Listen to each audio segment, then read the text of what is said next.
Que la bénédiction de Dieu le Père, de Dieu le Fils et de Dieu le Saint-Esprit soit avec vous et toute votre famille.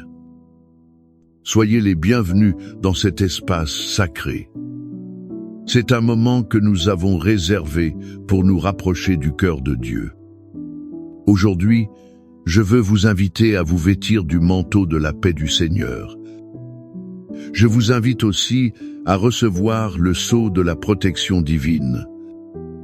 Recevez-le dans votre maison, dans votre vie et dans le cœur de chacun de vos proches. Nous ne sommes pas ici comme des étrangers.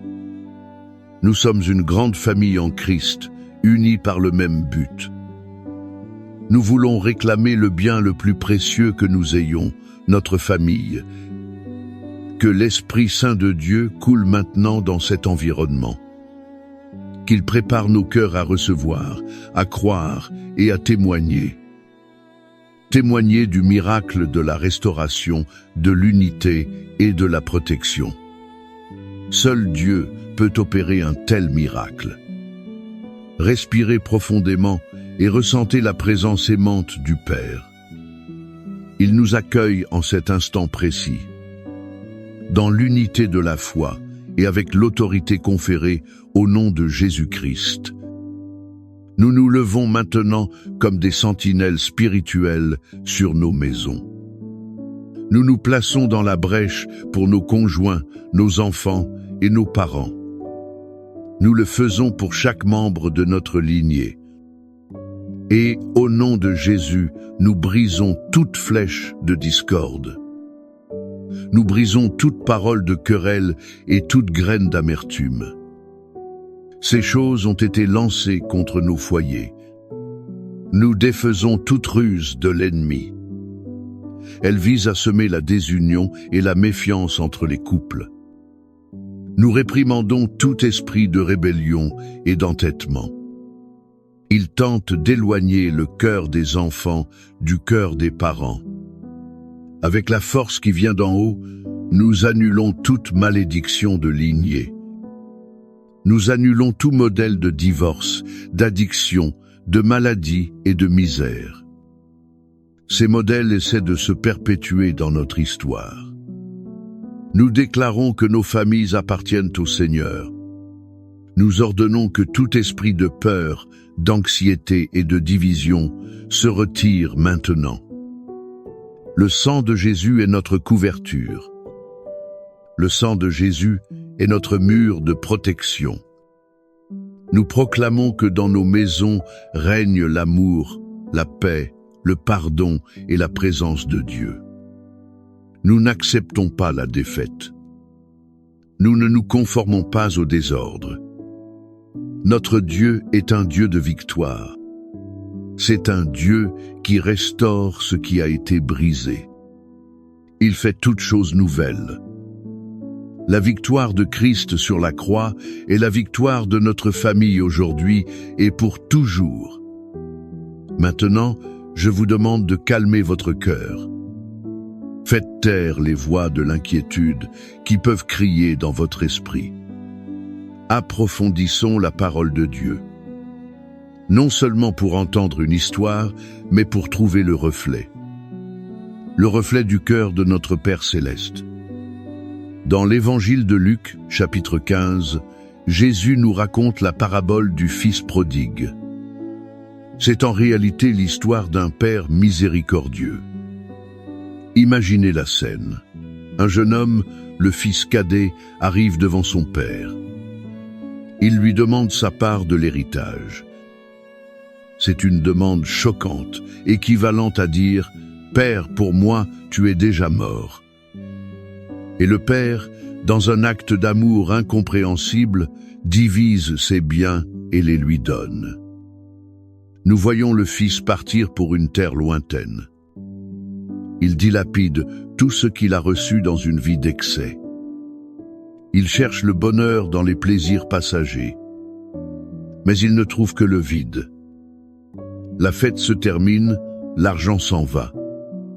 Une grande famine frappe cette terre. Le jeune homme qui avait tout se retrouve maintenant dans une situation de misère absolue. Il désire manger la nourriture des porcs. C'était l'animal le plus impur pour un juif. L'humiliation était totale.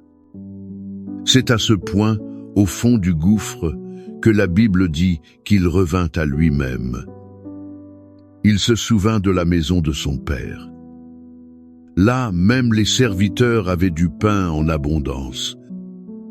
Pendant ce temps, lui mourait de faim. Et il prend la décision de revenir. Il prépare un discours de repentance. Il prévoit de demander à être traité comme un simple serviteur.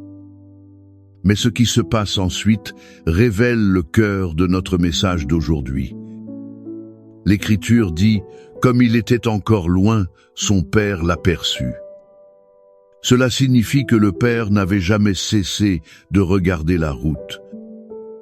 Chaque jour, son cœur attendait.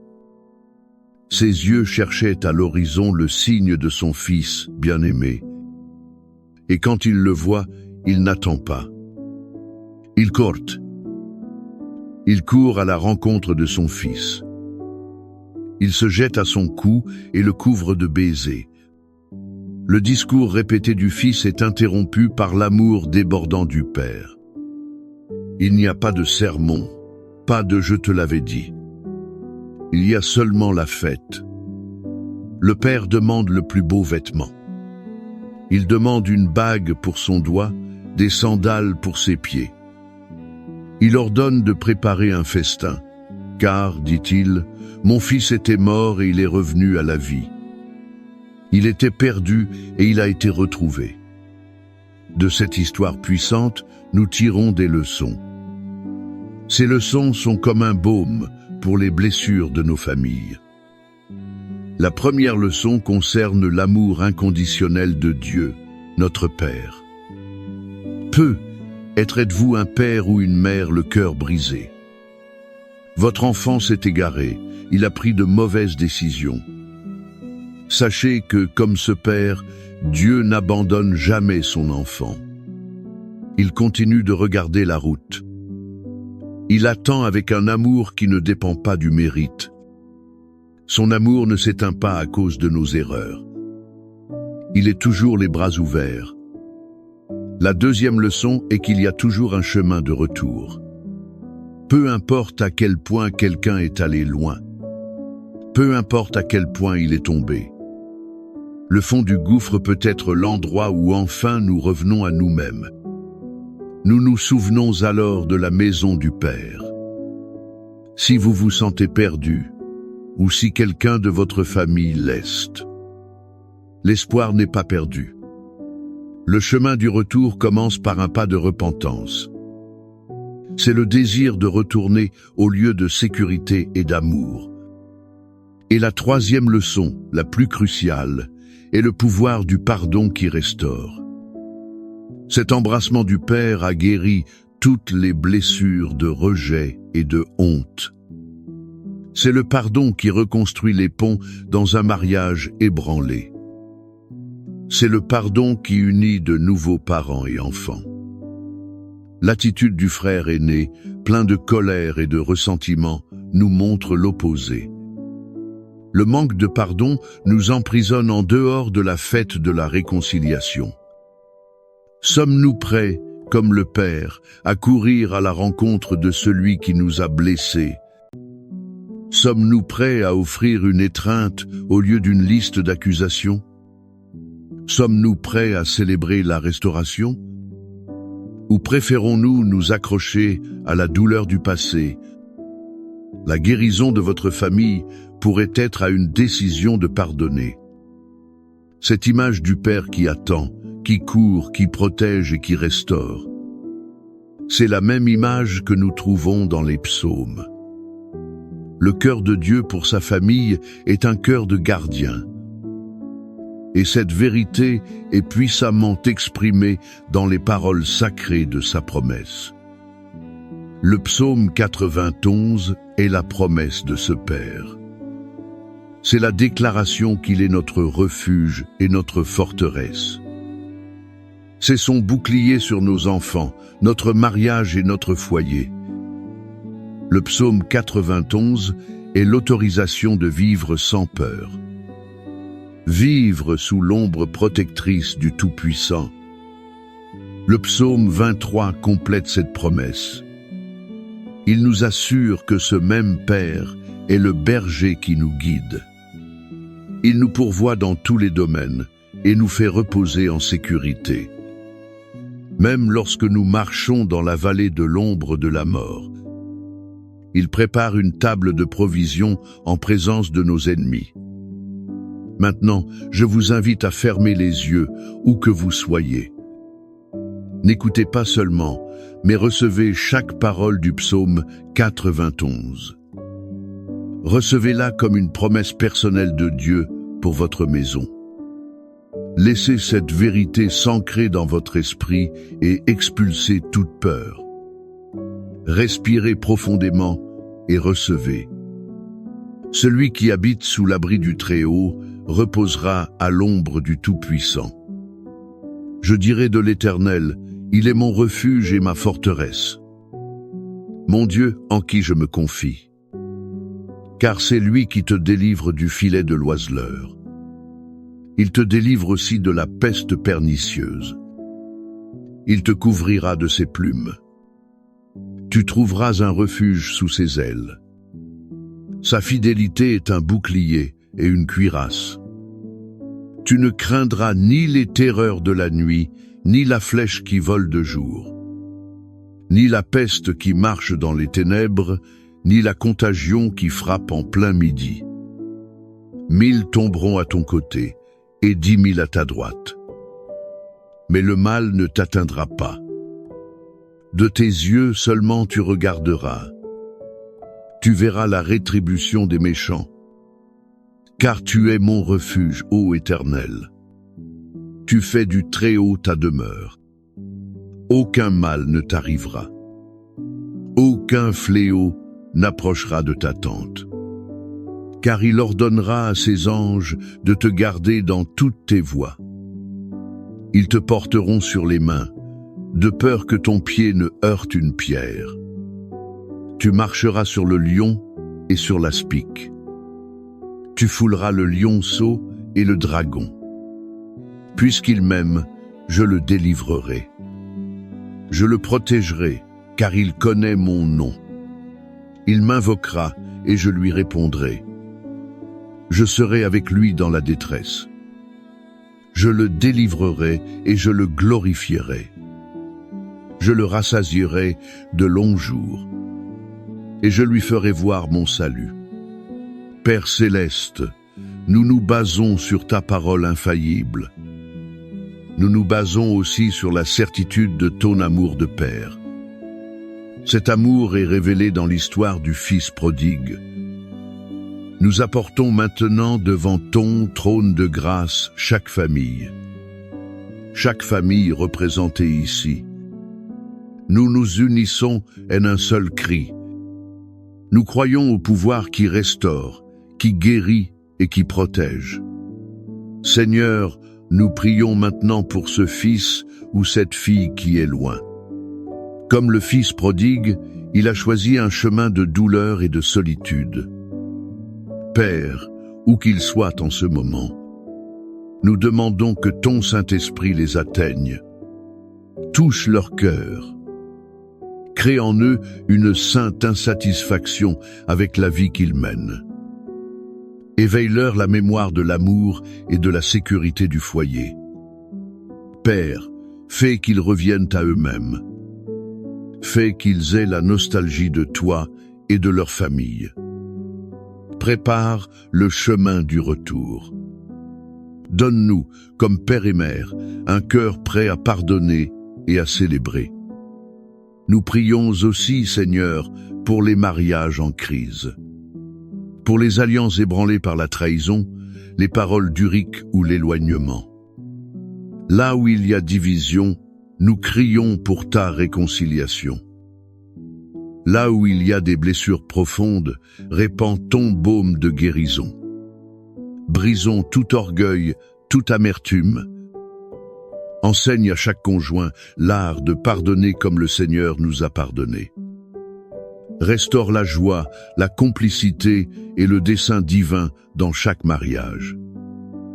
Nous intercédons aussi pour l'unité entre les membres de la famille. Élimine toute jalousie, toute envie, toute compétition. Élimine tout esprit de frère aîné qui empêche la célébration de la grâce. Guéris les relations brisées entre parents et enfants, entre frères et sœurs.